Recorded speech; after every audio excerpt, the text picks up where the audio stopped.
Look, native speakers use phrasal verbs all the time. And I see a lot of YouTube teachers, they're teaching vocabulary and idioms and slang.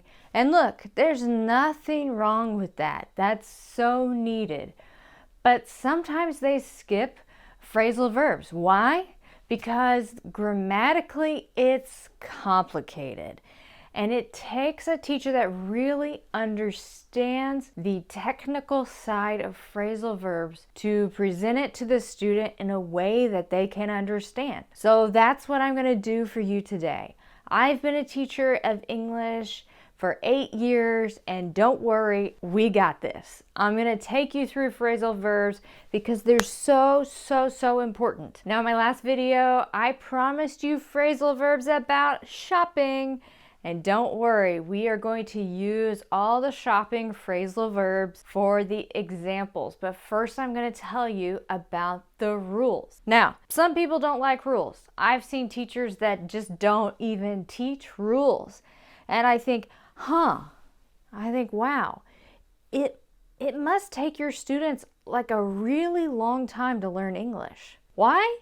Because rules can help us. I've seen teachers that say things like, oh, I don't really teach rules. I don't like rules. But look, guys, I don't teach rules because I like them. I teach them because they help you. They help you. They're like shortcuts to help you learn faster and smarter and more efficiently. So it's not like, oh, Teacher Ryan loves rules. It's that I'm trying to help you get further in your dreams. So sometimes you need English to achieve your dream, but you gotta get through the English first, right? Rule number 1, phrasal verbs always have 2 to 3 words, okay? Usually 2. It always starts with a verb and it has a particle. We're going to talk more about the particles later in the video. And sometimes it has a preposition. But you're usually looking at 2 words. And maybe 3. Never 4. Never 1. Okay? So that helps you. Okay, rule number 2. The individual words in a phrasal verb have a different meaning than when they're combined. In my last video, I talked about give up, which means to quit. But I know the word give and I know the word up, but I don't know right? I'm confused maybe about the meaning of give up, which is a phrasal verb that means to quit. It has nothing to do with the direction up, right? So we call this somewhat of an idiomatic meaning. Just means that it's going to act and function in English like an idiom, not like the individual words. Okay, and rule number 3 that maybe you won't like.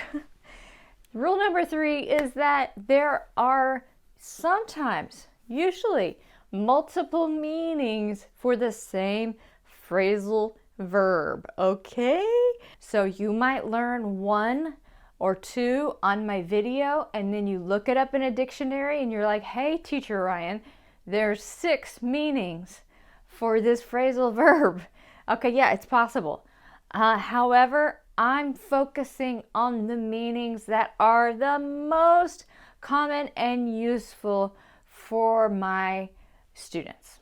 Okay, and then this is not really a rule. If I make my own rule, I would put number 4, which would be to not avoid phrasal verbs. I especially see this problem with students that use Google Translate a lot. And don't worry, I'm one of those teachers.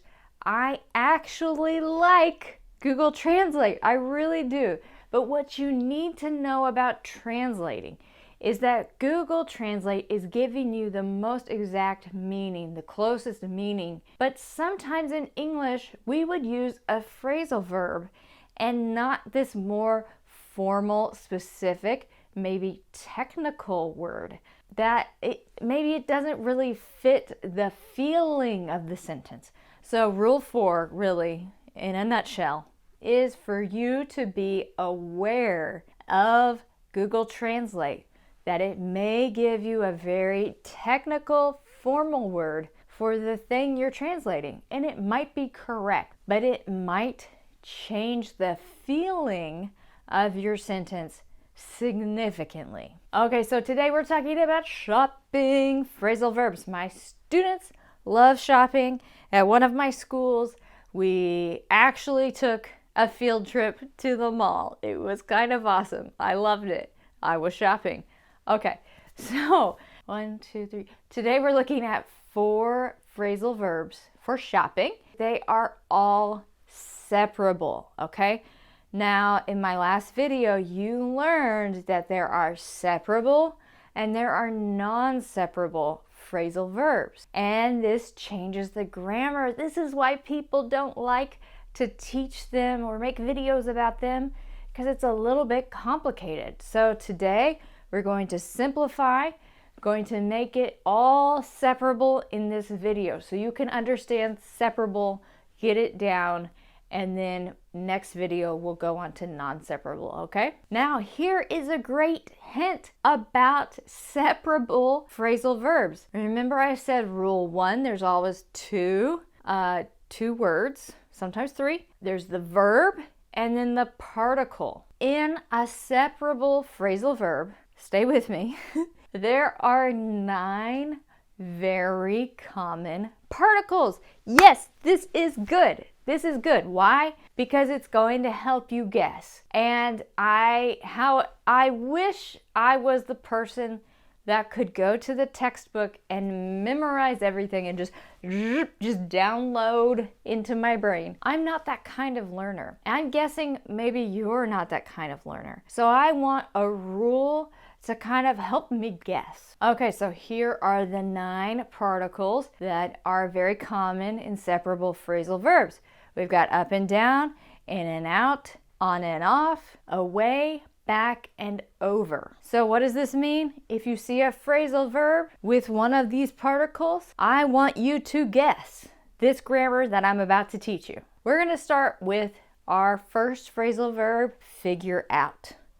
Now, figure out means to find a solution to a problem, okay? So let's imagine that I have to figure out what to wear to a wedding.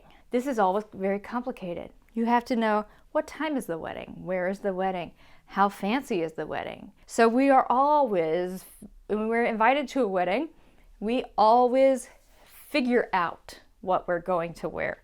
We never know, especially if you're me, we have to figure it out. I just used some phrasal verb grammar. So I can say, okay, figure out my dress, figure my dress out, or figure it out. Okay, so that last one, figure it out. It is a pronoun. Now, in a separable phrasal verb, the pronoun is always going in the middle. Did you hear I use the word always? That doesn't happen a lot in English, okay? So there's another hint or rule for you. If I use the pronoun, I have to figure it out. I can figure him out. But, here we go. We can't put the pronoun outside of the phrasal verb. We can't say figure out it. So that's the big secret. So I'm gonna figure it out. I'm going to go shopping. Okay, so we're gonna go shopping, we're gonna figure it out, and we're gonna go to stores. And if I'm with my mom and I'm shopping with my mom, she's going to point things out. Okay, now to point is this. But to point out is talking about, oh, look over here. Oh, look at that one. Wow, look at that. Ryan, what do you think about that? Okay, so I'm gonna point it out. Or I can point a dress out. I can point out a dress, or I can point it out.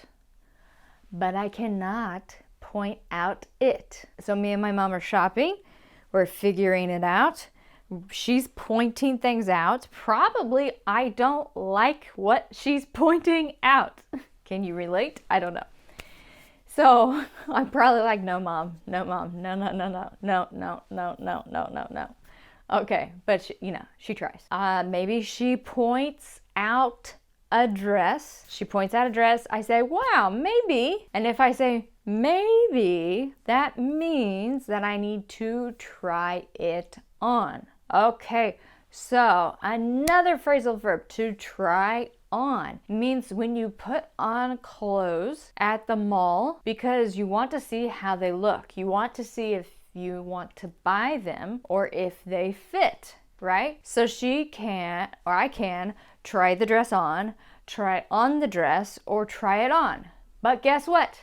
I can't try on it. Okay, are you getting it? Are you getting it? It's not that hard.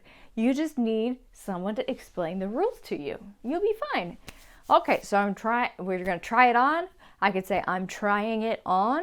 Okay, I can change that verb tense. Let's say I try it on and I actually like it. Wow. And now I'm going to buy it. I'm going to take it home. And when the wedding comes, I'm going to put on the dress. Okay, put on just means to wear. Okay, means to wear the dress.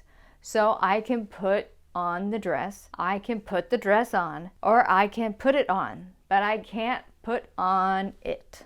No. So those are your 4 shopping phrasal verbs and your 3 rules to help you really understand this. Okay, so in this next video, we're going to talk about phrasal verbs, all in the theme of going out to eat after work with your coworkers. You need this.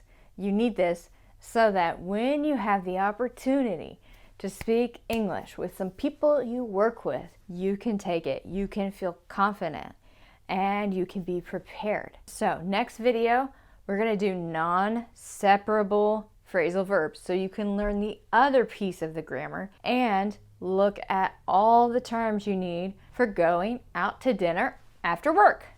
Perfect!